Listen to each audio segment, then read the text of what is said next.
偏远的学校老师是真恶吹，为着要保障学生的受教权，也要提升师资的品质。教育部对8、1学年度开始针对伫个偏远地区服务，不过无教师证的国小代理老师，鼓励因来读教育学分班，或者代理老师呢，通透过进修摕到资格去考教师证和正式的老师。也在今年也是头一届来推动伫中等学校的师资班，要提升代理老师伫偏乡顶进的意愿。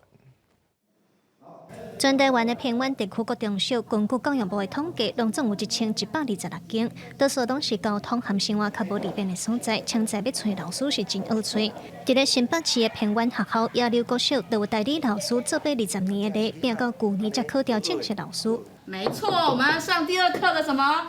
自救养马人。当年的教师竞选拢着准备试教，张义珍老师嘛是偏乡出身，大学是读气管系，为着教育的热情，2004年才去进修教育学程，然后考教师证，伫咧偏乡服务教达。同事他就要考那个台南的教育学分，也是要年资要很长才排得上。如果年资真的太浅的话，也无法被录取。张义珍表示，因过考教育学程，拢着和真侪人竞争。当政策改变，伊认为这对想要留伫偏乡服务的人来讲是真欢喜的消息，嘛通减少考调正式老师以前的意志消磨。不过校长表示，其实对偏远学校来讲，上恶处的其实是有特殊专长的专任老师，伊嘛希望教育部会当看到偏乡的困境。偏远的学校来讲，英语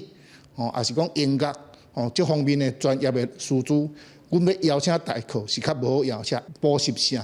伊1点钟的薪水比学校比起来，伊外口教囡仔伊的薪水较悬啊。教育部自8、1学年度开始，为着要稳定偏远国小的师资，所以推动教育学分班，互伫咧偏远学校服务一段时间，但是无教师证的代理老师，有通上课进修，然后去考证书。如果你是由县市政府公开甄选禁用的